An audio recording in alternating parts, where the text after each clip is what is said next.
It's exactly 10 minutes past 3 p.m. right here on Farmers Media. This is the Farm Drive Show with me, Conrad Kibe, where we are always about one thing only, telling the story of an African farmer in the best way possible. And as a media house, we're always about three things only: connect, learn, and grow. And so today we'll be discussing about pricing strategies, the strategies that you're supposed to be putting in place before you come up with the right or actual price. So details of that and much more will be giving you in a few. But remember also, we'll be having a fantastic finish towards the tail end of this show. And definitely what to Mombasa Road, stay tuned for the traffic updates as we conclude the show. And that will be all for the show. In the next 2 hours, we shall be doing that and much more. And remember, on social media platforms, you can engage with us on Facebook. That is A Farmers, Twitter, A Farmers with a Z at the end. And definitely on YouTube, we are live at A Farmers Media. And if you're on YouTube, you're checking this out from YouTube, please don't leave that page without subscribing. Hakikisha hujatoka hapo kama that red button is still red. Make sure imefade. Just give it a become one of our subscribers. At least we get at least 200 subscribers. And definitely you can like the content we have. Definitely share with your friends or other farmers. And on Facebook, make sure you do the same. Like our page, follow us, because we have greatness in terms of content. And so we start with the COVID updates worldwide, and the numbers we have as of today, that is the 2nd of September. The positive cases are standing at 219.3 million positive cases since COVID began, and the death toll is at 4.5 million. We have lost 4.5 million since COVID began, and the recoveries are standing at 196 million. 138,073 recoveries. And please making sure that you are observing the MOH and the WHO guidelines, that is the World Health Organization and the Ministry of Health in the country, the guidelines they've put in place, so that we can make sure that we have at least been able to adjust to COVID and making sure we are not spreading this virus as much as we were doing in the previous year. And this is wearing your mask properly, not just wearing your mask, making sure you're using a sanitizer or clean water and soap, and definitely maintain your social distance as much as you can. I know we are back to full board. We're talking about the PSVs, but making sure that if you can maintain that social distance. And the new vibe that is in town is making sure that at least get that vaccine, because the vaccine is preventing or making sure that you're not spreading the virus with 95%. It's tried and tested. So if you don't believe in those myths that are going around, please make sure that you've gotten that vaccine, at least, so that tunaweza endelea mbele na maisha, because it's here to stay, but we need to understand how to continue with life beyond COVID. So we shall be giving you the details or the updates on the new cases in the country, but that will be done in the breakfast show tomorrow. So that is all for the COVID updates in the world. And you can see the positive cases at 219.3 million cases. So making sure that at least tujichunge, take all necessary precautions so that we can reduce this death toll from at least tusifike milioni 5 tafadhali. So the only way you can do that is making sure that you've put on your mask, sanitize as much as you can, and definitely making sure that the recoveries, ukipata hata kama uko na hiyo vaccine, you'll be part of the recoveries, and that is standing at 196.1 million cases. And so to our topic today, that is pricing strategies. And pricing your product is very critical, all right? Very critical to ensure your business is profitable. And you're talking about making sure that you're having the right transit when it comes to your farm into a business. On Tuesday, talking about how you can transition your farm to a business in the right way or in the right path. And the only way you're going to get the profits is making sure that your pricing are in the right order.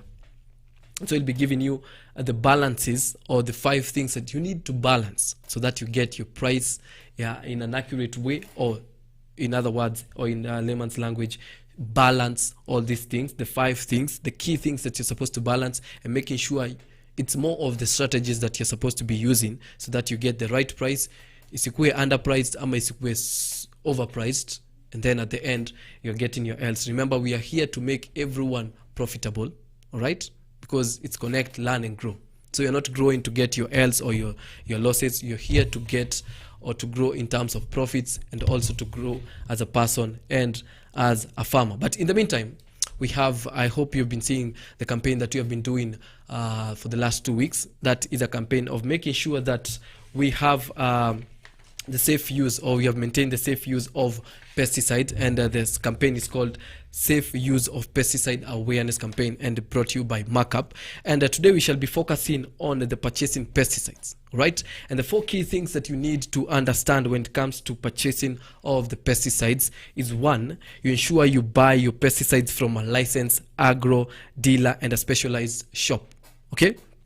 2, a list of licensed agro dealers can be accessed from the Pest Control Product Board website. So if uko kwa mtandao and you're able to, you probably don't know where you can get the list of the licensed agro dealers in the country, please make sure you visit the Pest Control Product Board to get the listed or the accredited licensed agro dealers, so that you can get, or you can purchase the right pesticides. The third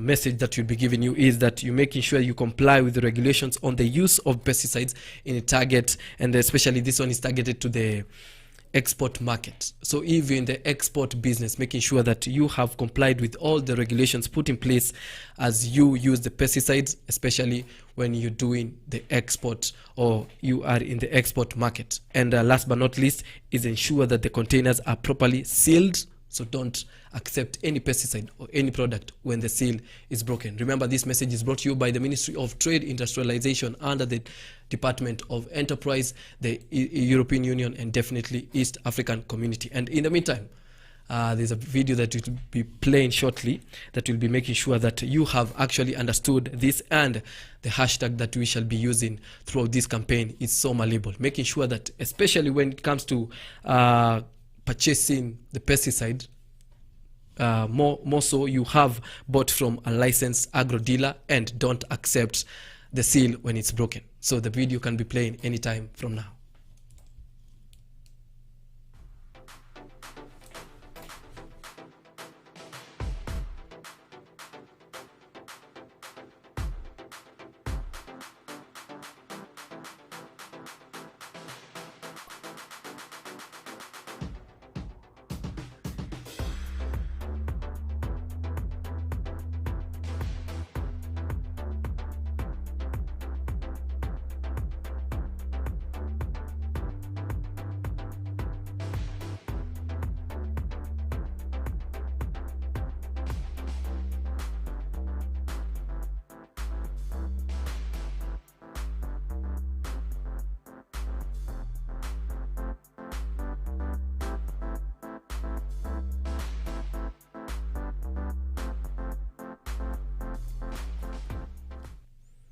So yeah, clearly you can see the tips on what you need to understand before you purchase the pesticides. And remember, this is a message brought to you by Markup in conjunction with the European Union, the East African Community, and the Ministry of Trade and Industrialization under the Department of Enterprise. All right. So the hashtag to keep is a SOMA label, making sure you SOMA label before you buy these pesticides. Don't purchase any pesticides when the seal is broken. Remember to purchase only from the listed or accredited agro dealers. And if you don't know where to get that, just visit the Pest Control and Product Board website online. Ingia pale na utaweza kupata the licensed agro dealers, so that please we make the best purchase, because we don't want to see any delisting in the country again. All right, so back to our topic of the day, and today we're talking about pricing strategies, the strategies that you're supposed to put in place before you come up with the costs, the final cost or the selling price when you're doing, especially for those in agribusiness, to come up with that selling price at the end. And when you talk about the 5 key things to balance, or to making sure that you have put in place, 1, talking about the cost of your product, especially if for example, if this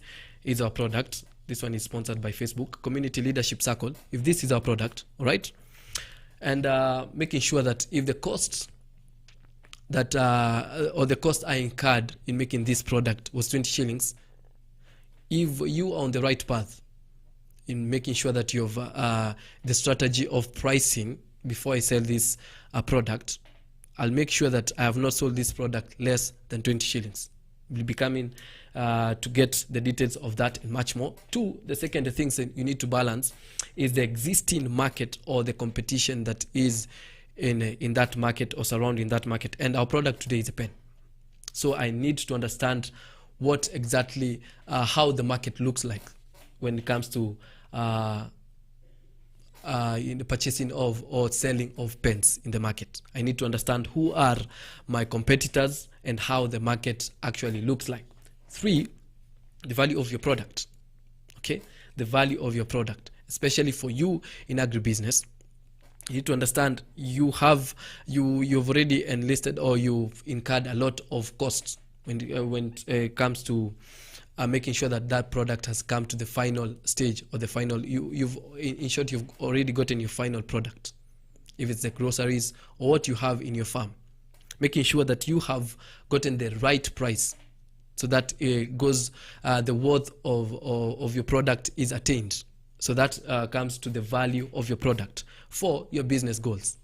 Okay, before you start or you get the transition your farm into a business, you have your goals. Why are you doing it for a business? Are you intentional about it, or what are your goals before you get to actually come up with the product or the selling price? Making sure that you are actually in line with your business goals. And fifth, the fifth thing you need to balance is the market segment. Understand the market very well so that when you're getting into the market with all this in check, that is the costs, the competitors, the value of your product is in check, your business goals are in line. At the end, you need to understand the market. How does the market look like? And so first, we're going to be talking more on the cost of your product. So as determining your cost of production is key to ensuring that your products are being sold for a profit. Remember, we're talking about this pen, okay? So this pen, you can actually, hypothetically speaking, this is the produce you have in your farm.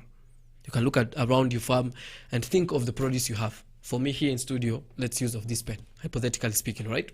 So this pen, the cost of the production or the cost I incurred when I was producing this pen, in terms of nilikuwa naimwagilia fertilizer, I was watering this pen, I was using the pesticides, making sure that I've bought the pesticides from accredited or licensed agro dealers, and all that cost, the total cost was 20 shillings. All right? Goes without saying, if you want profit, I can't sell anything less than 20 shillings. So when you get the cost of your production, that one actually gives you a direction on what the selling price. And the selling price will actually determine what kind of profit you'll get at the end of the day. So making sure when you have the costs of your product, for us here in studio is 20 shillings. So anything less than 20 shillings, that's a loss. I'm taking my L, naenda tu nao nyumbani vizuri. So to ensure profitability, the price of the product should be above the cost of the product produced. Initially, or simply that's what you're trying to say. The cost of or the selling price is supposed to be higher than the cost of production. So if our cost is 20 shillings, then anything above 20 shillings, that's a win for me. Whether it's 25 shillings, whether for those who love odd numbers, you're going for 27 shillings, or 23 shillings, whatever floats your boat, but making sure that it's above the cost of the cost that you incurred when you're producing that product. Okay, and so one method used to price a product is a markup to cost to determine the final selling price. So when you have this product, you've said the cost is 20 shillings. So hiyo ndio ilinigharimu kutengeneza this pen, all right? 20 shillings. So if I decide to sell it at 35 shillings, okay, I don't do odd numbers, probably I decide to sell it at 30 shillings, okay, that's this final selling, that's the selling price, what will be in the market, 30 shillings. So that 10 shillings, that's your profit, Okay, but at the end you need to understand something we call the markup, and that's the markup from the actual selling price. Okay, the actual price of this pen is 20 shillings. Okay, and the selling price is 30 shillings. So that's the markup. Kama hapo unanielewa. So the product you have in your farm, kama ni kitunguu, kama ni nyanya, what you incurred, okay, probably was around when you're doing your costing, you did your costing in kgs. 1 kg of onions, the cost of production or producing it, whether it's the fertilizers, the seedlings, and what have you, was around 60 shillings. That's the actual. Hiyo hata ndio unafaa kuuza, right? But since you're in business, this farm of yours is a business, you can sell at 60 shillings. You'll not be doing any business. That's just like, actually, there's nothing that you're doing. So if the cost of your produce is 60 shillings, that's the actual price, right? If you want to be fair, if you want to be good, sorry, not just being fair. If you want to be fair, actually, but if you want to be just, you need to have profits. If you want to be fair, then sell at 60 shillings. That's the actual price. But the selling price, because you need a profit so that you can get some money to now continue making this, or continue actually getting the onions over and over again, you need to get profits. Because from the profits, that's why now you get money to come back. You're making sure that the money is circulating and getting, the business is getting back something from what you're selling. So the actual price is 60 shillings. And so when you look at what the challenges that you're facing, whether the onions or the produce that you have in your farm is the market is there. So the strategies, by the time you're coming up with, for example, if you're selling at 80 shillings, by the time you're getting to that 80 shillings, you need to have all these strategies in place. Talking about the competitors, umepata unanunua, the actual price for you is 60 shillings. So you need to actually highlight what are my competitors, or what is the selling price in the market. What are they selling at? 3, the value. Probably yours is of better quality because 1, used pesticides from a listed or accredited agro dealers. All right, so the quality automatically iko juu. How you actually did the transplanting and all this, watering, making sure you're using the right fertilizers and all that. You made sure you actually made sure all this is in place so that you can get a high quality product. So the value of the product you need to put in place. The 4th thing is about business goals. What are your business goals? Here you're talking about profits. I'm all here about getting the profits anyway. So after you gather all that and understand how the market looks like, that's when you can come up with any price or any value above 60 shillings. You can't go below. Okay, so that's what will actually depend, and this all will be depending mostly on the market. If it's on high demand, if it's on rotation, if it's in haiko in the market anymore, that one will be actually be dependent on the cost of your produce. But for you to actually make sure that you have convinced people to buy your onions 1 kg at 80 shillings, people need to see the value of the product, and actually it's of high quality, and the quantity is 1 kg. Ujauzia watu chini ya 1 kg ukawapiga in terms of the grams and everything. Unauzia chini ya 1 kg at the same price that other people are selling at 1 kg. Are your onions healthy? And all these things you need to put in place, so that even if everyone is selling at 80 shillings, yours is probably you're selling at 100 shillings. You need to convince your consumers or your buyers or your clients that I'm selling my onions at 100 shillings per kg, and people will see actually the sense of why you are selling at that price. So that it's all about the cost of your product. You need to come up with this cost, and this comes at before you transition your farm to the business. Come up with a business plan. This will actually help you in coming up with the strategy on how you do your pricing. All right. So the second thing, we're talking about existing market or competition. How does the market looks like out there? Who are your competitors out there? All right. Right now we're talking about the onions and nyanyas. Okay, are your competitors farmers from your bordering counties or countries? Kama unauza nyanya around this area, that is Kajiado County, who are your competitors? Are they the farmers from Machakos or Nairobi or a neighboring country, that is Tanzania? Who are your competitors? How does the market look like? Because you need to have that target market.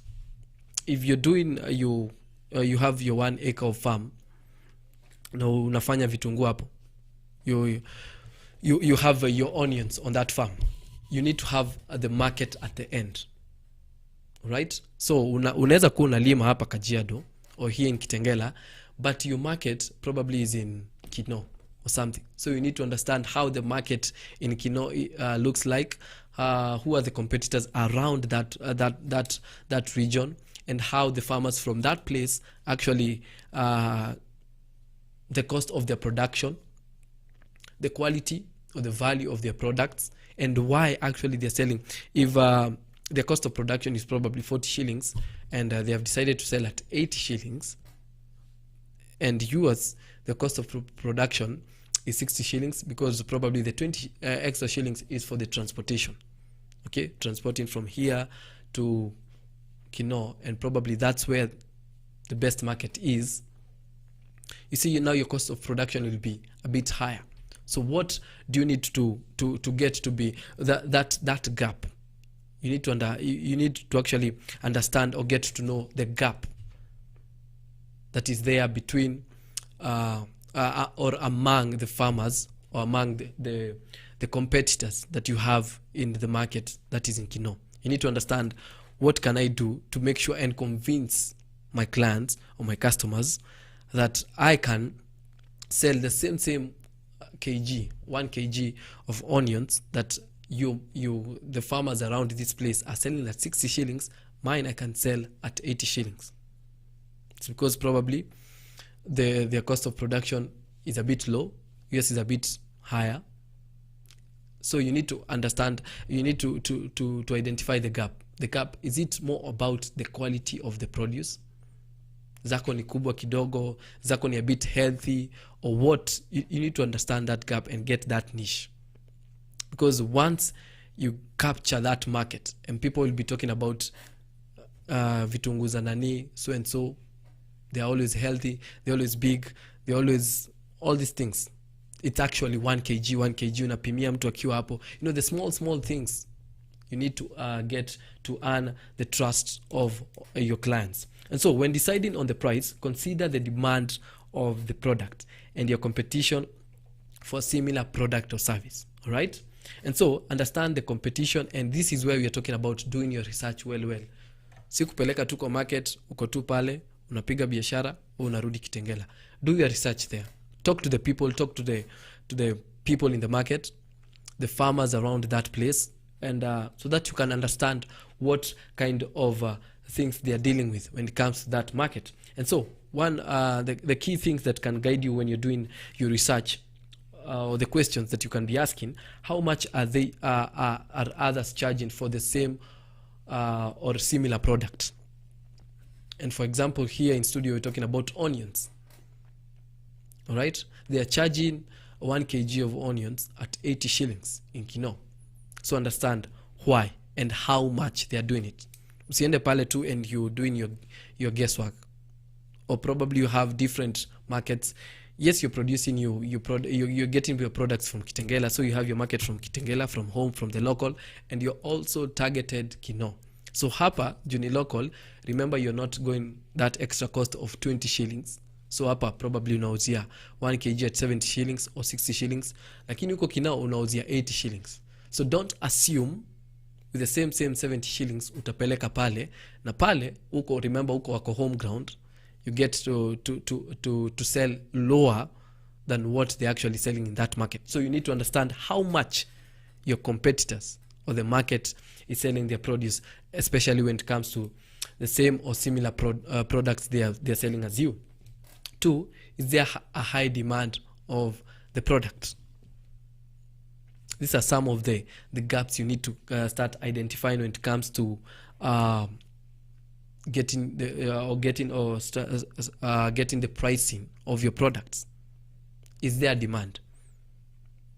Right? If there is an increase in demand, then unaweza piga your pricing as according to the demand, how high the demand is of the product, so you can agree on how or what the price should be of the product according to the demand. Kama demand iko juu, basi bei unaweza ipiga vile inafaa.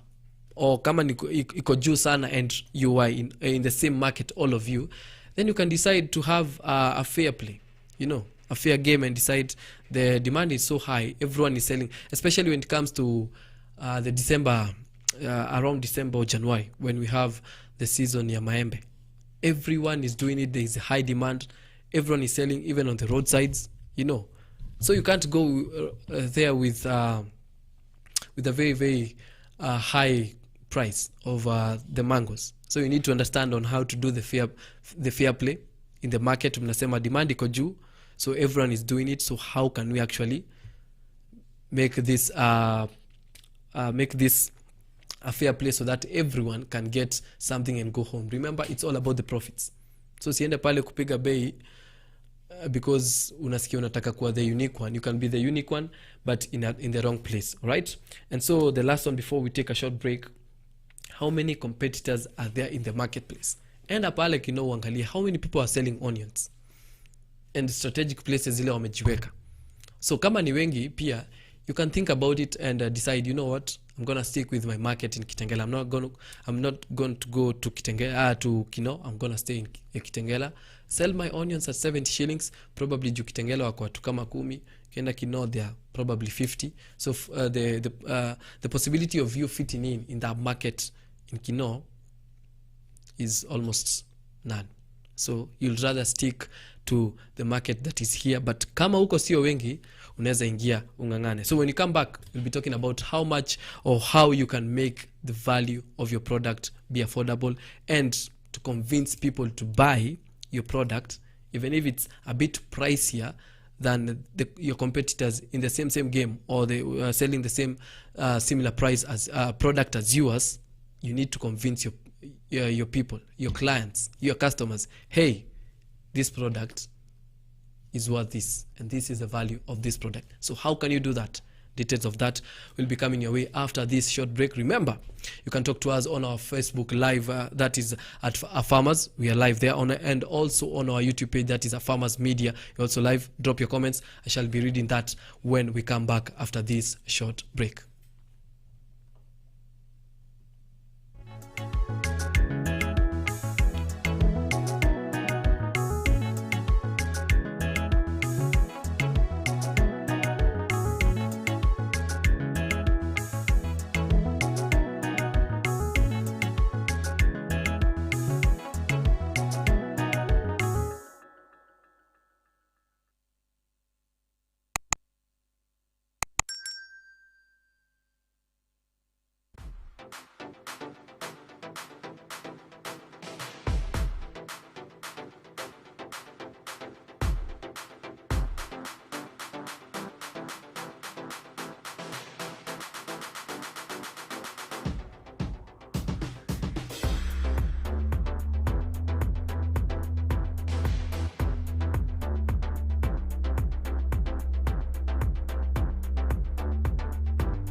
Melon is a trailing vine in the gourd family.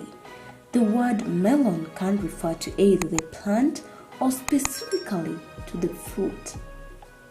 Watermelon is a type of melon that is sweet and refreshing fruit. Watermelons can either be grown on home gardens for small-scale farmers or large-scale depending on the market demand. You can either transplant or plant watermelon seeds directly. For best performance, plant watermelons in hot, sunny locations with loose, fertile, well-drained soil that is rich in organic matter. It is best to plant watermelons on raised rows and ensure that the soil pH is between 6.0 to 6.8. On average, it takes around 3 months for a watermelon to grow from seed to mature fruit, with smaller varieties having shorter growing times than larger varieties of watermelon. Watermelon growing, if done rationally and on a scalable basis, can be a good source of income.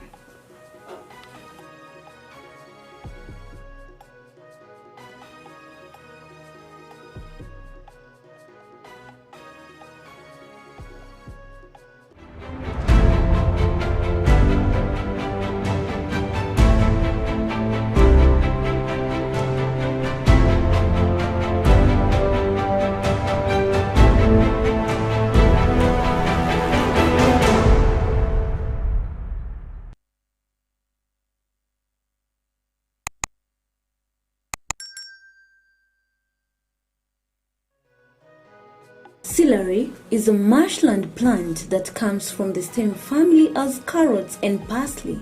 It has long, firm and pale green fibrous stalks and grows in bunches of approximately 8 to 10 centimeters. The stalks taper into leaves at the top. When planting celery, it's best to ensure that the soil is enriched with compost and with a soil pH of between 5.8 to 6.8. It is also important for celery to grow in moisture-retentive soil. Lastly but not the least, select a site that receives full and direct sunlight.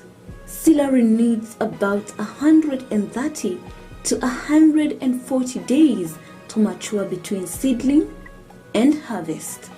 Growing celery is generally considered to be an ultimate vegetable gardening challenge. It's easy to grow, but has very specific needs.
12 minutes to 4 p.m. right here on our Farmers Media. This is the Farm Drive Show with me, Conrad Kibe, where we tell you the story of an African farmer in the best way possible. And we are always about three things only.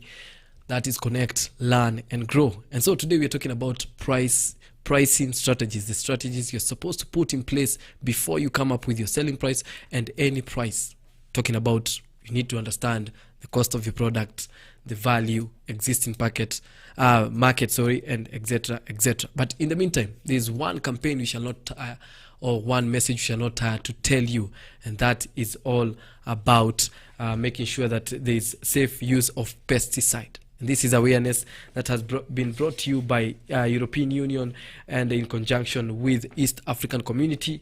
And this, they are calling it markup, that is Market Access Upgrade Program, and definitely together with the Ministry of Trade, Industrialization and Enterprise Development. And today we shall be focusing more on the purchasing of pesticide. And this, the message of today is ensuring you buy pesticides from a licensed agro dealer and a specialized shops. And if you don't know where to get this list of licensed agro dealers, don't worry, because the Pest Control Product Board website is there to help you, to guide you, to give you the listed licensed agro dealers in the market, so that you should not get lost and usigongwe or buy any counterfeit pesticide. And definitely, if you're in the export market or the export industry, make sure that you have complied with the regulations of the use of the pesticides in target, especially it's targeting you who is in the export industry. And when you're doing your export market, making sure you have complied with all the regulations that are supposed to be put in place. And last but not least, making sure that when you buy these pesticides, the containers, making sure that the seal has not been broken, the seal is intact and properly sealed. All right, so those are the messages that we shall be giving you when it comes to the purchasing of these pesticides. And remember, the hashtag to use is Soma Label, making sure we Soma Label. And we shall continue with this campaign over and over again. We shall be talking about the safe transportation, the storage and water view. Definitely, it's a campaign, as I've said, brought to you by European Union, East African Community, together with the Ministry of Trade, Industrialization and Enterprise Development, all about making sure we have safe use of the pesticides. Right? That's a campaign we shall be running over within the course of our shows, the breakfast show, the mid-morning show, and definitely right here on Farm Drive. So before we took a short break, we were talking about the existing market or the competition, and we also touched a little bit on the value of your product. And before we continue with the value of your product and what needs to be or what is necessary there, it's good to understand or to give you the updates on what the weather, how it will be looking like in the next 24 hours. And definitely, if you're in Nairobi tomorrow, you can be expecting some light rains kidogo tu. The temperatures, the minimum will be 14 degrees, the maximum will be about 24 degrees. For those in Mombasa, expect sunny intervals, and the intervals of sunny and the sun and showers kidogo pale. Temperatures will be around the minimum of 21 degrees Celsius and the maximum will be 29 degrees Celsius. Watu wa Kisumu City, the sun will be out tomorrow and the temperatures will be 18 degrees and the minimum will be the maximum will be 29 degrees. While to Eldoret, home of champions, there will be a bit of rain and the sun, so the intervals zitakuwa zina interchange, and the temperatures will be around 12 degrees Celsius for the minimum and the maximum will be around 24 degrees. Watu wa Nakuru, the newest city in the country, there'll be sun tomorrow, so usijali kama unasikia ulikuwa una overdress ama unafanya kitu kama kesho, unaweza cheza na katop kidogo, because the temperatures will be around the minimum of 13 degrees and the maximum of 26 degrees. Probably we can do the last one na watu wetu wa hapa, our neighboring county, that is Machakos. Tomorrow expect a bit of clouds and the sun. As always, the temperatures will be 12 degrees Celsius and definitely the maximum tomorrow haitapita 24 degrees.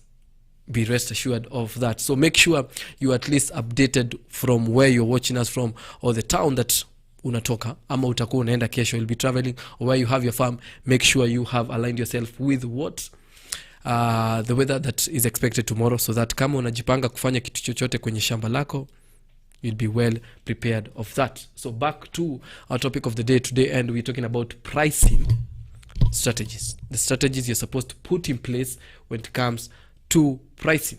And this is the value of your product. All right? And this value is more like respect. You know, two-way traffic.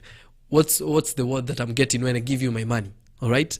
And you as a farmer, that is your client or the customer. Okay? The consumer. Ni value gani anapata from, you know, everyone wants value for their money. When you give 100 shillings to buy 1 kg of onion, you need to get the value of that kitungu.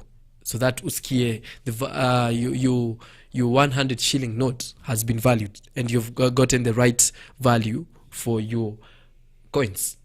All right? So you, the customers, will think, what am I getting from their money's worth from your product, or from their pesa yao?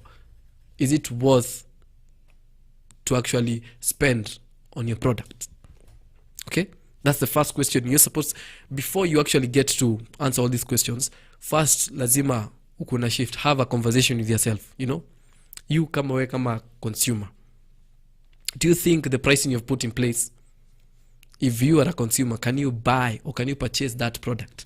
Hii kitunguu unaniambia unaniuzia 1 kg for 80 shillings, na najua kwetu naweza ipata na 70 shillings, but you need to convince them, you know what, that 10 shillings ni sawa, but angalia vitunguu zangu ni kubwa, ni round, they are very healthy, I've used pesticide from a listed and accredited agro dealers. Okay, and everything you need to they need to understand, probably not the technical issues of transport, sijui unajua kwetu, no, wanasema huko kwa Kiswahili wanasema chema cha jiuza. You don't need to explain so much when it comes to the worth of your produce. You just need kidogo tu kumwambia ni sawa kama kwenye kunauza 70, but you know, I'm selling at 80 shillings because you can see for yourself the onions look very healthy. So you need to have that convincing power. And also we're talking about what is the product worth to your customer. Okay, 1 kg of onions, is it worth it? Yes, it is, because watu lazima wapike na kitunguu. So if it's worth it, if someone can just chuck 80 shillings and give you for 1 kg of kitunguu, or probably 2 or 3, you need to check, is it worth what I'm giving my customers? If it's not, then you need to go back to your drawing board, whether probably it's the steps that you used in terms of from preparing your land to harvesting or transport. Kuna mahali hapo kidogo ilikulemea.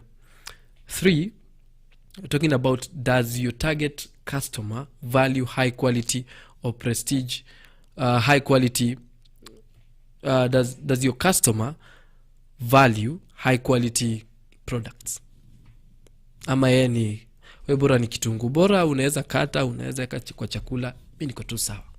So this one, you're supposed to understand the market, your customers, because we have, as we were talking on Tuesday, we said they are perfectionists, and you need to understand these people. Kuna watu wataangalia kama hii kitunguu imetoka ngozi au mara inakaa imeparara, ama you know, especially when it comes to nyanyas.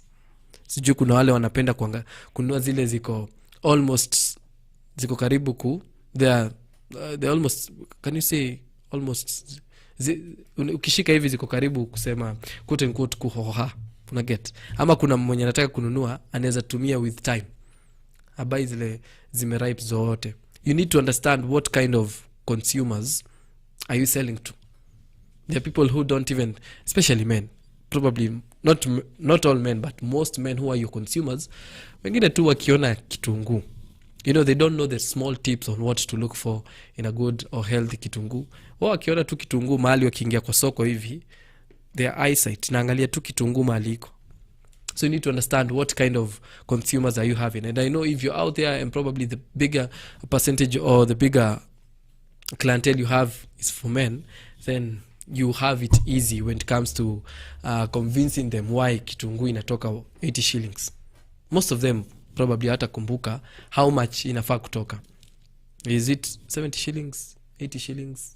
They really don't get it. So you need to understand your consumers. Do they actually, because you need to have that target market. If you're targeting the men, the bachelors, you know, ama wale, you know when it comes to men there's the bachelors na kuna wale wanatumwa na bibi kwa nyumba, so wamepewa specifics. So if you see a man coming with a lot of specifics when they're being sent groceries, wewe unauza spinach, unauza kitunguu, nyanya, anakuja anakwambia mimi nataka ile, si kama hiyo, nataka ile nyingine. Jua hapo ametumwa, na akipeleka kitu ambacho hakifai, it's not going to be a good day for him. So you need to understand the target, the consumers that you have, you as a producer. You need to understand what kind of customers do you have or clients do you have. Wale ambao wanataka high quality, wanajua hii kutumia pesticides, hii ile dawa ulipiga hii hapana, iko na shida, ama zako hazikuangi fresh, especially when it comes to the spinach, cabbages and all that, the vegetables. People like fresh, so you'll get probably the consumers you have, the customers you have, wow, ni vibes tuna, inshallah. They don't care if it's fresh or not. We bora ni cabbage, bora ni spinach, bora ni sukuma wiki. They don't care as long as umekatakata, umefanya hizi vitu zote, and they're gone. So you need to understand what kind of the target consumers you have as a producer. Thirdly, you're talking about or fourth is your product similar to what is already in the market. So for you to have that convincing power, muko wengi, muko producers kama or farmers kama 10 ambao nyinyi wote mnauza sukuma, nyinyi wote sukuma wiki, you're selling vegetables, or all of you are selling onions, mnauza the same. So what will make you stand out? And I know we have that tendency. Either way, even if you're a producer, in one way or another, you are actually a consumer of another service or another produce. So you understand, you can get to a place where kila mtu anauza the same products. So what makes you as a consumer to actually go to one particular producer? All right? So for you as a consumer, there are things that you'll check. Kama especially in vitu za barabara, tunaongelelea vitu kama mayai boiled, or sausages or smokies that you buy on the road. Talking about nduthi, motorbikes. Kwa nini ziko mingi lakini unachagua moja? All right? So you need, for you now as a producer, we ni wale mnauza kitunguu, nyinyi wote the same, mko pale market ya Kitengela, nyinyi wote mnauza kitunguu. So what will make you stand out so that people can come to you specifically? And the bad box, the rest of the producers wanakuja kwako. So what will make you stand out? So you have to have that uniqueness in you. And this uniqueness will come up with how do you deal with the customers? Are you always smiling? Are you always chatty? Okay, not chatty cannot work for everyone, but do you have stories and not just, short, boring stories? You're just there to, how do you relate with your consumers or your customers? Are you rude? Do you give them some discounts? Kama viazi unauza 420 ama 450, unaambia acha nikuongezee 2. Such kind of services. What kind of services do you give your customers? Because that will make them, everyone will remember, ule madam anauzanga waru zake vizuri, anauzanga 550, but anaweza kuongezea, anaongezeanga mtu. So you'll continue going to that particular producer because of this customer care services anakupatianga, quote and quote customer care services anakupea. They're selling at 5 for 50, but now she or he adds you 2 other potatoes kwa hizo 5, and that's not the actual selling price, but it's more of a customer care service, something very subtle, but you'll always remember. Ule anaongezeanga mtu, ule huwa ananyimana, ule hawezi kupatia karatasi ya kushika, hata ile extra bado anataka kukulipisha. Ukinunua vitu mingi bado anakulipisha the carrier bags. Small things. That's what the consumers actually are looking for. When you buy things in bulk, bado anakuambia nikuwekee karatasi ya 40 bob. You can use that as you say, you know what, you've bought or purchased products for almost 200 shillings. So this 40 bob, wacha nikubaie. That's the language they use out here. So those are some of the unique things that you need to have as a producer when you're taking all this, especially when you're in a flooded market. Mahali mko wengi. You're not the only one. You're selling similar products. Okay? And especially, it's good that you've used Kino. Kino is known for eggs, you know. Everyone there there's a market specifically for eggs. So there are more than like 50. But they all sell, but there's one who actually has the most customers, loyal customers. So if you look keenly into why them and not everyone, why they are not the same and they're selling same products, same price, why is that one thriving more than the rest? You'll find that it's the small things that they give their consumers, they give their customers. And that's what actually matters when it comes to the value of your product. You're placing the value of you're placing the value on your products. Okay. And lastly, when it comes to the value of your products, if you're aiming for higher pricing, why would someone pay more for your products? Okay. And is it because it's fresher, tastes better, unique variety, and provide better services? Okay. Especially right now, we're in the era of internet. You probably your products are online. You're selling on Instagram, you're selling on Facebook, you know, your products are there. Are you providing delivery? Or lazima mtu akuje to the shop physically? Especially right now we have a pandemic. What unique service do you have? The packaging.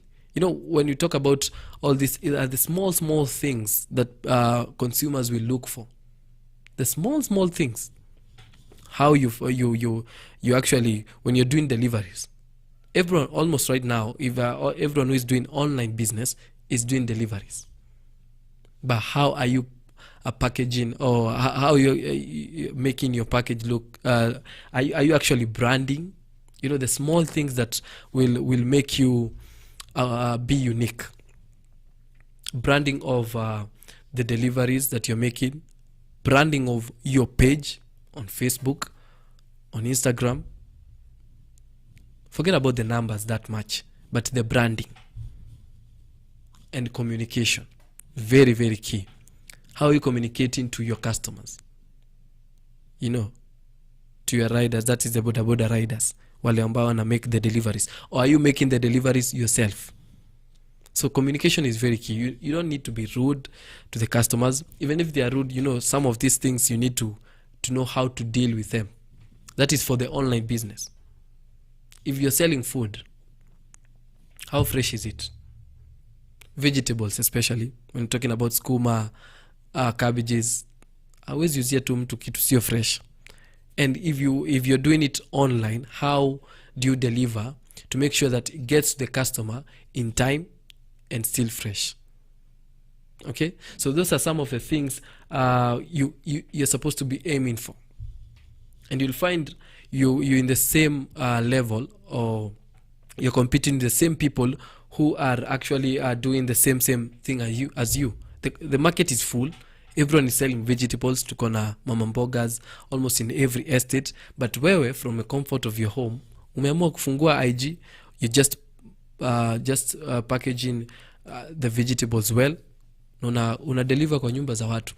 By the same in the same competition, for lack of a better word, with the same people, our mama mbogas we have in the estates, but people will prefer yours, though it's pricey, because the price, the customers will understand it's being delivered to your doorstep.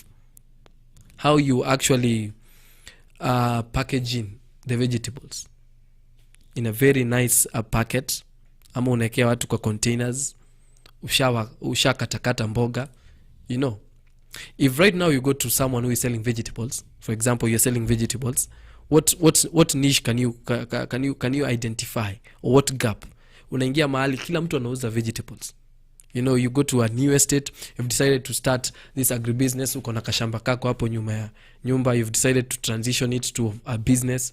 unachuna sukuma zako, unaenda unauza pale kwa kibanda yako hapo kwa estate, and you've realized almost 20 people are doing the same, but these 20 hakuna yule ambaye anakatia watu wanapatiwa vile ziko in bunch, unaenda unajikatia kwa nyumba. So identify that gap and start kukatia wase. You just cut the vegetables, pack them nicely, na wanaishia. Right? So these are some of the small things that will make you unique. Even in the estate, I know you are in. Probably you're not doing vegetables where unafanya skuma. Where unafanya potatoes, unafanya onions, unafanya nyanyas. You'll kind of understand, because you consume also the vegetables that you don't have in your farm. Lakini kuna ule mama mboga mmoja unakuanga tu naye kwa estate.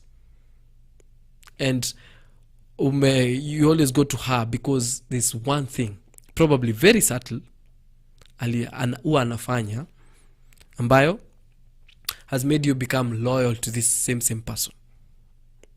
So the idea of making these things very unique when it comes to the packaging and making sure that even if someone will pay for more for the product, people will see the value of that product. It is skuma umekata, packaged well, but ni skuma za 30, but by the time they're getting to my house, unaniuzia na 40 bob. But if 40, because of the proximity ni hapo kwa estate, so that 10 bob or that 20 shillings, if you're selling at 50 shillings, ni the container, or probably vile umezi package and everything. So you must show me, or you must convince me as a consumer that this 50 shillings that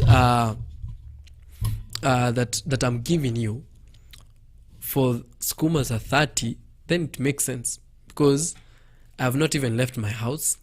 Probably the weather was not so good, or you've actually umetoa mizigo ya kukatakata skuma na kutoka nje and all these things. Or do you have other means of paying, whether mobile banking or mobile transfer, all these things? How are you making, or you're just rigid? The world is changing, but you're just rigid. You don't want to use mobile apps to pay. Unasema tu cash pesa mfukoni au pesa mkononi every time. Hakuna mambo na kulipa sijui na simu or something. You just rigid. You're not changing. The world is changing. So these are small things. And I can see the same, just to digress kidogo, in the matatu industry. They are doing the same. Right now they have at least loosened up kidogo. You can pay via your phone and all these things. But bado hajafika kulipa na kadi. I don't think kuna wenye wamefika hapo. But now at least they are understanding. That is in transport industry. What about you in the agriculture industry? What are you doing? Are you the same person 10 years ago? Same. Kama hakuna cash, basi wachana nayo. What are you doing to make sure that you are unique when it comes to the value of your product? At least someone can say, I'll hold on to that farmer or that producer or that person who is selling these onions or vegetables, because wananikubalisha nilipe na simu. From the comfort of, I don't have to go withdraw cash, then come back and give you the cash. It's so much. It's hectic. It's a lot of work. And you're just buying something for 50 shillings or 30 shillings. You can pay through your phone, or you can even do the money transfer through the bank, or whatever makes you, or whatever you are comfortable with. So these are some of the small things that you need to have in place when it comes to the value of your money, right? Or the value of your product, sorry. And so before we take a break, let's tuguzilie kidogo about the business goals, okay? And business goals, we're talking about your business may have specific goals. And remember, it's very good to have specific goals, not always the general goals. And so this may affect specific goals that might or may affect the pricing. And for example, you're talking about is part of your goal to make local, healthy food accessible. All right? The good example you have given about vegetables. That's local. It's healthy. Skuma, cabbages. All right? all this, they are healthy, they are local, umetoa hapo kwa shamba yako kidogo, kitchen garden, and making it accessible to the estate. Kwa hiyo apartment tunaishi. So this is where we come up with the research. All these things is about research, and that's why you need to have your business plan in ready before you start, before you set the ball rolling. You're talking about specific demographic. This may require a bit lower pricing, all right? Because it's a proximity. Ni hapo kitchen garden, then mbele ya nyumba umefungua ka kiosk. So that's why you're selling your skumas and what have you. So you don't have to give make people purchase pesa mob, all right? So all these things are what actually get into making sure that you're having the exact or a good business goal. So kama ni skuma unatoa in your kitchen garden, and your target is the people living around your estate, the pricing should not be that high compared to what people are buying in the market in the city. Okay, kama ni dania unaweza uza bob. I don't know how that will make profit, but you can, you get the point. You can sell 2 for 5 shillings, probably because your costing or the cost of production is not that much. Utatumia transport mingi, the labor is not so much because it's a kitchen garden. So from the cost of your production, don't be that person who wants so much profit, because people at the same time are reasonable. All right, hawezi kuwa unatoa kwa kitchen garden and ni dania unauzia watu moja 20 bob. People won't buy from you no matter how much healthy they are. At times it's good to try to be a bit reasonable when it comes to getting these prices right. So that's the key reason as to why we are supposed to be having specific when it comes to the demographic. When you're doing the research about the demographic that you're supposed to reach, all right? Unauzia watu wa estate, auzii watu in the town, all right? So the price that you set up kwa estate supposed to be reasonable, so that now usifukuze customers wanasema wanafanya kazi town, and it's a bit cheaper there than what you're actually selling here. So utaona watu kwa matatu wamebeba the vegetables, zile vitu wanaenda kununua nyumbani, zile vitu wanaenda kupika nyumbani, sorry, for supper, instead of buying as they light the vehicle. If they're using a PSV, wananunua tu hapo kwako alafu wanaingia kwa estate. So make work easier for the people, for your customers or your consumers that are around you. 2, part of your goal is to have high-end products. This may help in justifying higher pricing. All right? So, for example, the reason a good example is the one we gave about the onions. Okay? So you need to justify or give a good reason if the onions tunazinunua kutoka hapa. Our farm, we said, is in Kitengela, our market is in Kino. So you need to give a good reason as to why people need to buy that 1 kg that you're selling at 80 shillings. Okay?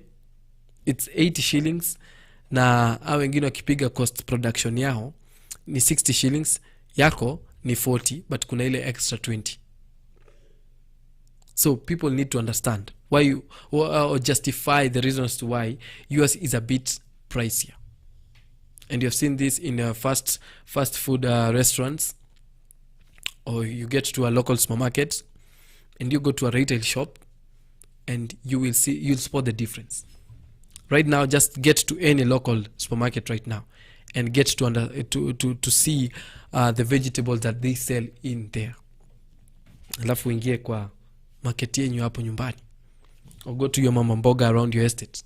You'll see the difference. You'll spot the difference, and you realize there's a bit of a difference when it comes to the vegetables that are being sold in the local supermarket. There's one of the local supermarkets in this country. They have perfected the art of actually selling, especially they're targeting the bachelors. They are selling everything in their supermarket. When we're talking about, unaenda tu unapika ugali kwako, unaenda tu napika ugali kwako, but they have, wamekukatia kitunguu, kama ni sukuma wamekatakata, kama ni nyanya, they have everything under one roof literally.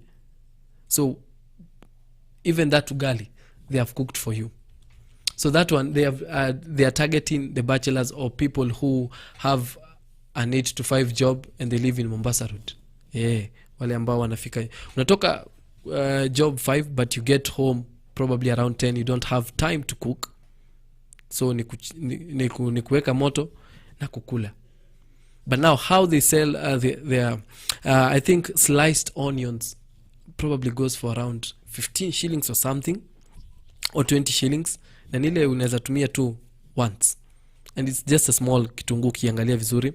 They have already packaged their skumas and their vegetables very well, na kaugali kako hapo. I think it's 40 shillings or 50 shillings, I'm not very sure. So you have your whole meal there, na nyama pia wamekupikia. So kama leo ulikuwa unataka kula, you wanted to actually eat ugali, skuma and meat or beef, it's there, you don't have to go cook. So kama unaishi Mombasa Road, ulishanunua ukapanda gari yako either PSV or personal, ukifika kwa nyumba ni kuweka moto, eat, sleep and wait for another traffic jam asubuhi from 5 as you go to work. So they have made life easier for those people who have a hectic schedule throughout the day, or probably mostly especially bachelors, wale ambao wanaishi peke yao. I don't know if that has happened to people around the campus. If you are a farmer or a producer around any institution of higher learning, you can try that, because comrades huku nje, they're having hectic schedules. You can try and do a bit of research and see what you can come through for those people in campus, and you can get your profits from there. So when you come back, it's all about the pan of the day, making sure that we are finishing this show in a fantastic way, and definitely some tips and notes when determining the prices as we wind up the show. All that after this short break.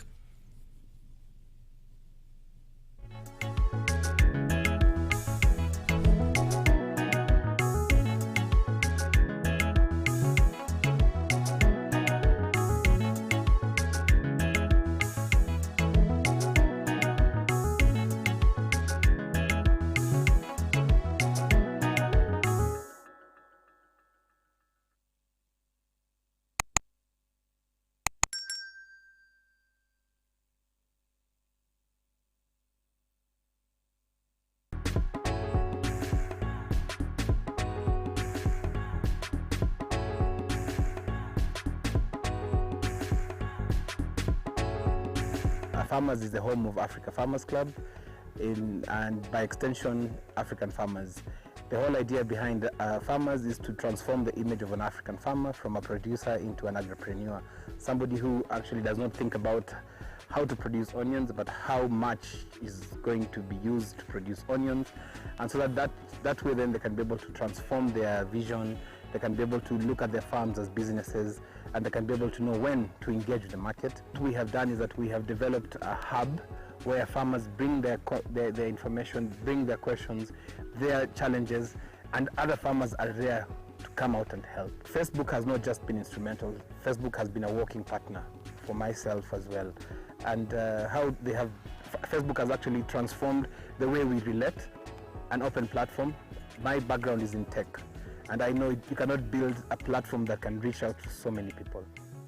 Initially, it was just a few farmers in 2 counties, Machakos County and Kajiado counties, but now it has transformed. We have a stronger membership from Nigeria and Zambia than even Kenya itself, And the reason behind this is the messages I get from different farmers across Africa. And then something interesting came to my mind, and I thought about using the camera.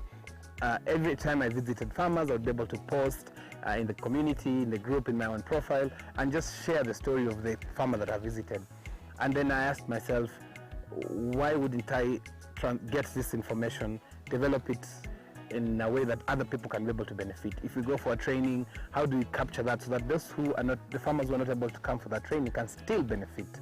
And hence the birth of a farmers media. Our mission as an organization is to help farmers, African farmers, to attain knowledge and grow profits.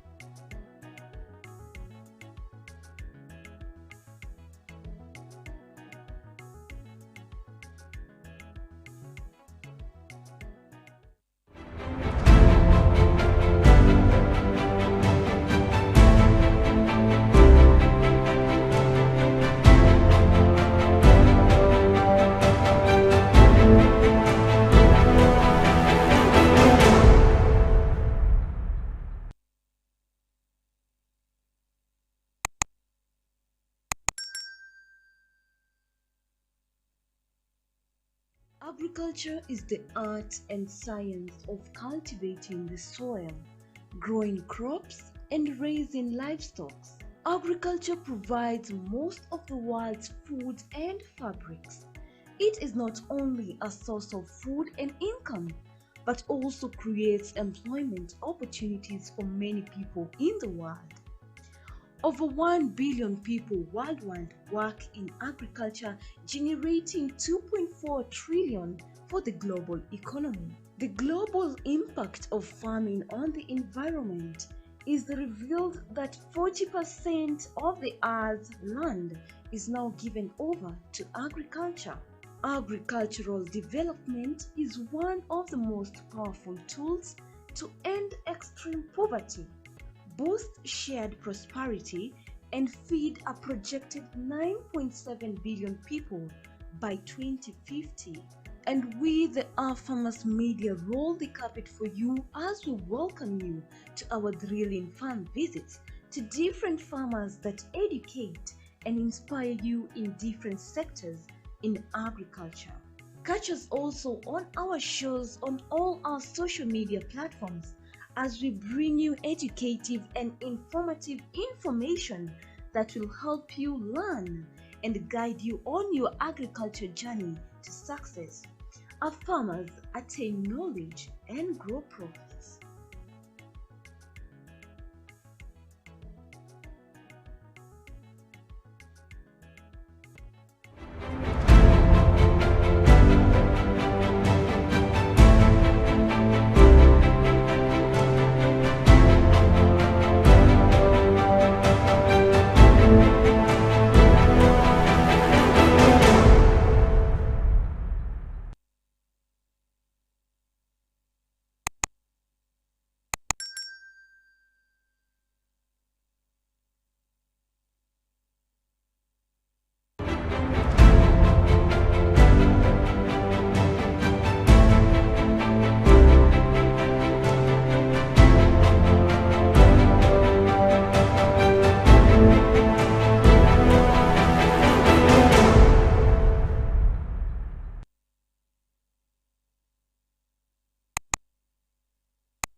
Are you a farmer facing challenges in your farm?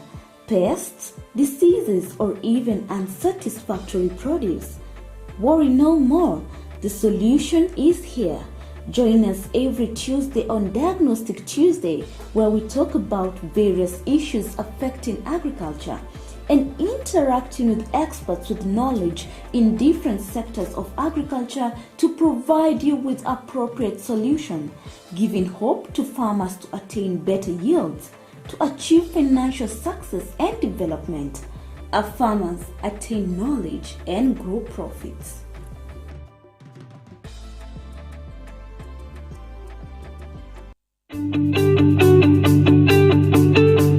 As we quickly progress from agriculture to agribusiness, market is key.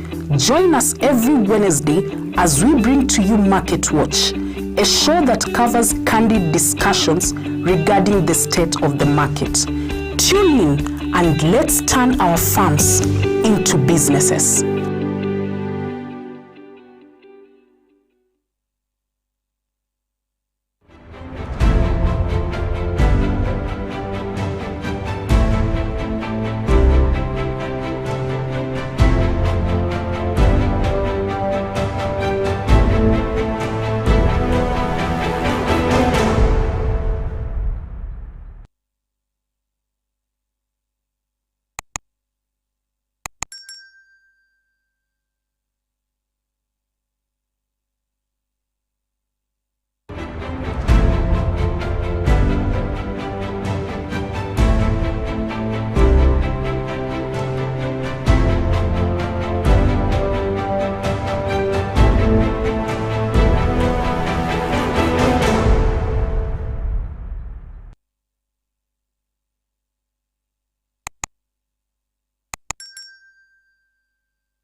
It's exactly 2 minutes shy of 4:30 right here on Farmers Media. This is a Farm Drive show with me, Conrad Kibe, and definitely we are always about making sure that we tell you the story of an African farmer in the best way possible. And as always, as a media house, we talk about connecting, learn, and grow. Those are the key main elements that we actually visualize and making sure that we live by them. And so in the meantime, before we even continue with the topic, or we conclude with the topic of the day, it's time to have that fantastic finish of this great and amazing show. And the pan of the day should be on your screen right about now. I believe it's there.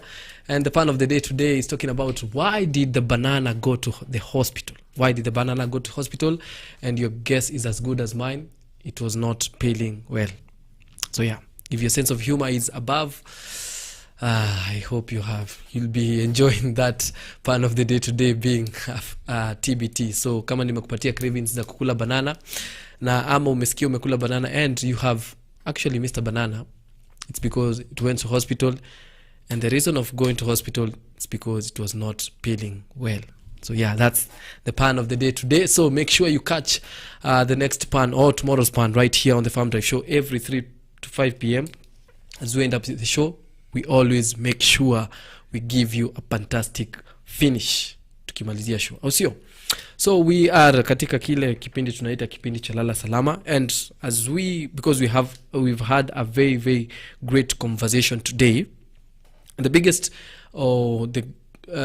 conversation we shall be having, or the constant conversation that we shall be having, not only on the Farm Drive show, that will actually ensure that we have the same conversation on the breakfast show and also in the mid-morning show. That is a safe use of pesticides. All right? And this is a campaign that has been brought to you by the European Union and also the East African Community, or what they call the EAC and the EU. And that is, they call it the Market Access Upgrade Program, or the MACAP. All right? And together in conjunction with the Ministry of Trade, Industrialization and Enterprise Development, or it's development, right? Yes, it's development. That is the Ministry of Trade, Industrialization and Enterprise Development. And they have one message when it comes to the purchasing of pesticides. 4 things. Those are not the only 4 things, but the 4 main things that you're supposed to put in place or make sure you have in line is that you ensure you buy your pesticides from a licensed agro dealer and a specialized shop, not just any shop. Si kwa mtu yote ambaye utapatana na kuambia cheki dawa ya sijui nini, dawa nini, unazuia tu kwa matatu, and you're not really sure about what you're actually buying. And if you're not sure, uko pale unaambiwa dawa, nunua hii dawa, nimetumia hii dawa, you're not very sure. You're a first time farmer, you experienced farmer, umetry dawa zote, umeambiwa every advice you've been given, you've tried, it's not working. You're wondering now, sasa tutatoa wapi the right pesticide? Don't worry. Just visit the Pest Control Product Board. You can get to that website. Itakupatia the list of accredited or licensed agro dealers. Usikuwe na wow, usikuwe na mushkili yoyote. When you get to that website, you'll get the listed licensed agro dealers. Kama wamekaribia pale kwako, ni sawa. Kama amekaribia, just look at the proximity. Nani licensed dealer pale amekaribia mahali ambako naweza pata hii the pesticides that you want. So making sure that is in line. But apart from that, the other people that have been targeted when coming to purchasing of the pesticides ni watu wako involved in the export markets. Kama uko na product yote you export, make sure that you comply with the regulations on the use of the pesticides. Anytime you're using the pesticides, you always know. If it's your first time doing exports in this country, it's good that you are there to that. But if you're not new to this, you know, this is one thing, they don't compromise. So make sure you comply with those regulations. Usikuwe mtu mmoja ambao utakuwa delisted from the people that are supposed to be exporting their produce outside this country. And last but not least, this cuts across everyone. Hata wewe ambaye utatuma mtoto wako ama utatuma mfanyikazi wako, or anyone you'll send, or you yourself, please make sure that the containers of the pesticides that you're buying are properly sealed. Don't accept any container or any pesticide that has a broken seal. All right? That is the message that this markup is sending across anyone who is intending to buy or purchasing this pesticide, especially you as a farmer and the agro dealers. So kama uko na agrovet pale, uko na hizi pesticides ambazo they are not they are counterfeit, it's good that you get this message in the right way, because you are you have a right to be enlisted among those who are licensed agro dealers. All right, so pia itakupatia a sense of a direction as a producer or as a farmer to get to know where I can purchase this the best, not counterfeit pesticides across this country. So just visit that website, that is the Pest Control Produce Board. Ukifika pale kwa website utaona greatness tupo pale, and those licensed the licensed agro dealers. Remember, this message is brought to you by a European Union together with the East African Community, and in conjunction or with a push by the Ministry of Trade, Industrialization and Enterprise Development. All right, so as we wind up on the notes and the tips that you're supposed to have when determining the pricing, it's good. We've talked so much or in length on what or the balances you're supposed to be having, or the strategies you're supposed to be having in place when it comes to getting the price right. All right, and so if you have not calculated your cost and when and you want to test the market prices, consider the following strategies. Inia manze, wewe hesabu kidogo ilikutoka, ama you did things in a rush, kuna mahali pesa ilikupiga chenga when it came to the cost, calculating your cost production ilikupiga chenga kidogo. So if you that person and you want to test the waters in the market, if you have a similar product, set prices near the competition. Unajua pale, ingia pale uambie watu wewe ni experience, wewe umepiga hii kitu for almost 15 years, but you're doing that because you don't know the cost of your produce, you know. Au kupiga pale ilikupiga chenga, or you missed that step. Ingia pale uone watu wanauza 1 kg of onion at 80 shillings. Hata mimi nitaipiga tu hiyo design. Sitaenda juu, sitaenda chini, tutashindana tu na wao. But you become a bit smart, have those unique elements you've talked about, whether it's the packaging, kuambia leo acha nikubaie, you know, the small things, the subtle things that you've talked about, making sure that is in place. So if you have you don't have the cost produce or the cost of production in place, and you want to test the waters or the market prices, make sure kama ni similar product, you're having the similar product in the market, set the price the same, nearer, iko hapo tu karibu, you know, and have your convincing power ready. All right, the second thing, if there are advantages to your products, waambie hii imetoka, you know, hii imetoka kwa shamba ya nini, shamba umetoa Highlands, you know, something. This is all about having that convincing power. It's not a lie, you know, you just unajivunia, you know, the way we can be very proud of our athletes, just say that one is a product of our own country. We're not lying, we just having that convincing power and all that. So if it's about the service level being high, unajua basi minta kuzia 1 kg of onions, I'll sell at 90 shillings. And be like, why 90 shillings? Maybe I'll deliver to your house, you know, I'll wrap for you vizuri, mi hata nitakukatakatia hizo skuma or anything. Talking about product is better, organic, unaambia mimi natumia green manure, nothing, hakuna fertilizer hapa, hii ni just manure only. So it's all about how you convince people, and not just convincing people with lies, but something they can actually see it's true and convince them in the right way. So if you need to up your game when it comes to convincing people that this is the reason as to why your product is of a high or added advantage from other kind of producers. And also set prices higher than the competition. This is as why unaambia, unajua sasa hii mimi natumia organic manure and it's a bit expensive, you know, I'm delivering for you, so hizi sukuma za 30 mimi nitakuletea na 50, because mtu wa boda lazima akule yake, and you know, all these things, the costs that you incur from getting that boda rider to bring to your house or what have you. So this will make sure you actually convince your client or your customer or the consumer as to why you have a higher set price than the competitors or the market that is in place. Be sure that the consumer or the customer will recognize the advantages. That's the main thing. Kama haelewi, kama hezi relate, kama haelewi why you're doing it, and they don't see the need of actually selling these things at a higher cost, then you just need to have another target market. So make sure you convince them enough that watanunua skuma ya 30 at 50 shillings, because that 20 shillings goes to the deliveries and the packaging, kwa katakatia one or two things, all these things. And so depending on the market, prices can easily change as you test pricing strategies. For example, you can adjust prices at farmers markets. However, some customers, especially those who purchase groceries, may prefer set pricing for certain products. All right, so competition for your product may be beyond your location and product.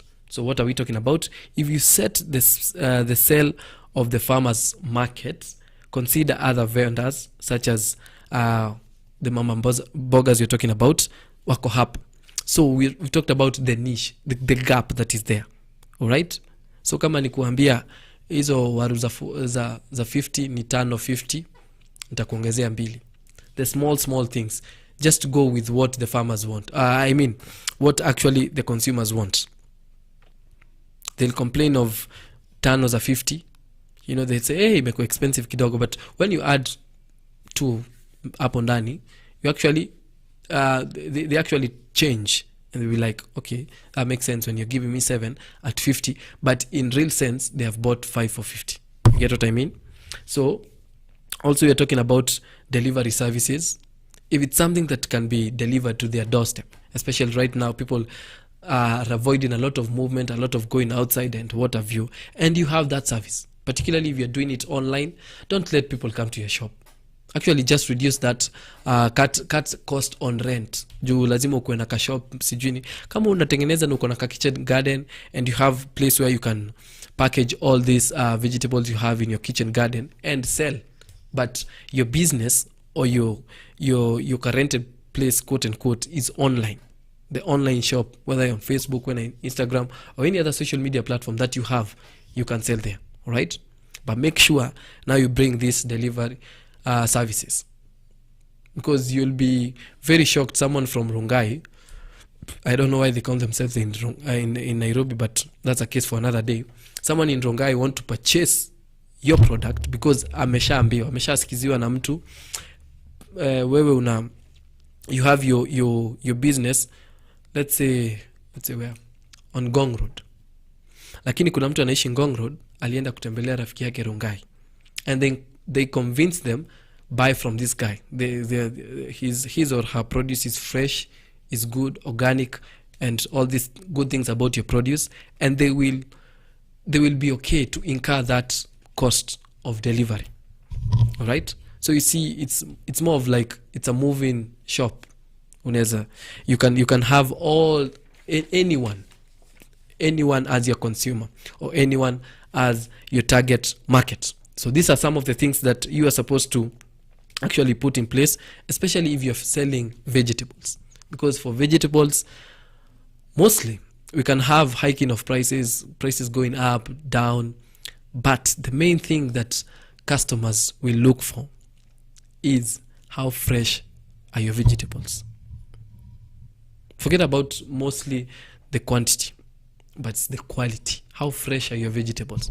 Kama skuma zinakaa tu vile zinataka, they are not even fresh, they're having they look like they were having a bad day, people won't buy.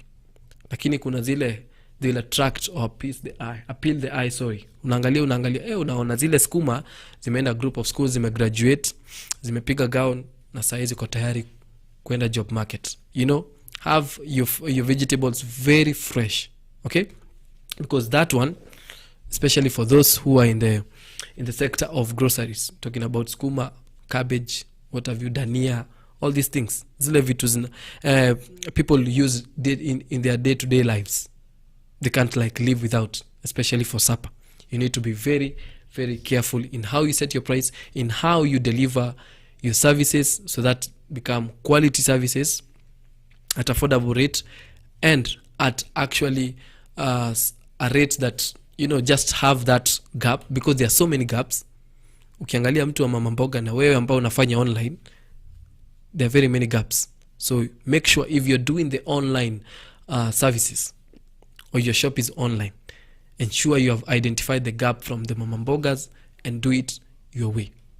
Don't copy, you know, just borrow and add from the gaps that ye mwenye hana. All right, and with that you will have your profits ready from the comfort of your home, on your Instagram, on your Facebook, na utakuwa uko sawa. And that is how you actually finish or wind up the transition of making your farm a business, and at the end growing your profits. And now I know you understand the reason as to why we always talk about connecting, learning and growing, because you connect with us on our Facebook page, on our Instagram page, on our Twitter and all other social media platforms, where we give you greatness in terms of content. And at the end of the day, we are always happy and glad to see you grow in terms of your profit and also as a farmer. So we take a short break. We'll be coming back. Watu wa Mombasa Road, don't go anywhere. We'll be back with the traffic updates.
Yes, 12 minutes to 5 p.m. right here on Farmers Media. This is the Farm Drive Show with me, Conrad Kibe. We are about to wind up, and just a few minutes to we do some traffic updates. Now, at Mombasa Road, there's a public notice that has been issued out by KENHA, that is Kenya National Highway Authority, and this is in line with the roads that had been closed because of the major works that have been ongoing, especially during the weekends. And so they have released the opening dates for the closed roads section to ease the current traffic or the situation that is around the expressway. And we're talking about the JKM Lolongo Road is scheduled to be opened on September the 10th. So it's almost 8 days to that day. So next Friday, watu wa JKA Lolongo, that is Mombasa Road, mtakuwa mmepona kidogo because it will be open, ama at least the traffic will ease on Mombasa Road. Watu wa Westlands, James Gishuru, that is all the way to Westlands, nyinyi mutangoja kidogo because it's scheduled to open on the 30th of September this year. Watu wa Haile Selassie Yuon roundabout, nyinyi hata ndio mtangoja zaidi because scheduled to open on October the 15th of this same year. So make sure that you have that in place. At least watu wa Mombasa Road, sijui kama mnaweza vumilia wiki ingine moja until the 10th, next Friday. At least mtakuwa mmefunguliwa kidogo. But to other major roads, that is Ngong Road, as always, no traffic from the roundabout around that is Daystar around the Valley Road roundabout. Iko vizuri sana, shuka kabisa until watu kama kawaida watu wa Mbagathi Road, traffic inaanzia that roundabout ya Valley Road kushuka until Nyayo. So kama unatumia hizo njia, please use other roads or routes to get there. Na kama kawaida watu wa Thika Road, please, as always, it's a bit messy around Ngara and that road. So kama unaweza tumia Juja Road, the better. As always, watu Mombasa Road kidogo mtatulia ama mtatupa pole. But remember, as always, please make sure that you have maintained your social distance. Worn your mask the right way or wear your mask the right way, and use sanitizer or clean water and soap, because we need to at least eradicate this virus that has made us become like it's never the same again. Life is not the same again. So if you can do that, please do that, because it is in line with WHO and MOH. And at the same time, or the same volume, make sure that you get vaccinated, because this vaccine is preventing the virus or spreading the virus with 95%. That's almost superb. So if you can get it from any public hospital or any private hospital, please make sure you do so. And we are here to make sure that we are all okay. Especially you as a farmer, you need to get your produce to the market safely. But as the campaign that we shall be giving throughout these shows that we'll be having right here on Our Farmers is about Soma Label. Hashtag Soma Label. So before you purchase any pesticide, please remember the 4 things.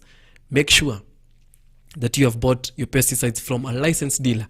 Na kama ujui utatoa wapi hiyo dealer, get to the website ya Pest Control Product Board.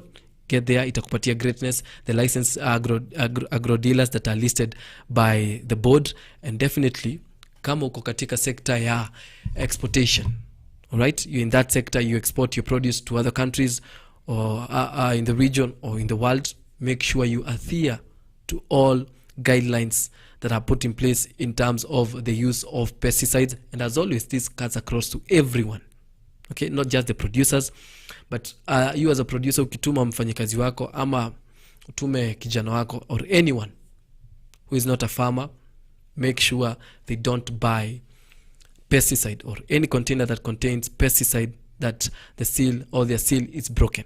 Buy pesticides or containers of pesticide that their seals are not broken. Na tukifanya hivyo tutakuwa we will be doing the right way when it comes to the creating awareness of the safe use of pesticides, and we shall continue to keep the awareness of purchasing pesticides and all about safe transportation, storage and water view. Remember this message is brought to you by Makeup, and Markup is by the European Union together with East African Community and definitely the Ministry of Trade, Industrialization and Enterprise Development. That's all for today right here on Farm Drive. Thank you so much for being part of this conversation, and I hope you've learned something. I hope with that connection you've learned something, and definitely you're ready to grow in terms of your profit and you as a farmer. All right, And thank you so much to my very able director, that is Sarah. Thank you for always doing an amazing job and making me look good and always delivering things as well. So it's my time to come out and go and watch the second half of our dear Harambee Stars playing the Uganda Cranes in Nyayo Stadium. I believe it's the second half, but the first half imeisha 0-0. Wacha tuende, probably their lucky charm. Enjoy the rest of your day. See you tomorrow.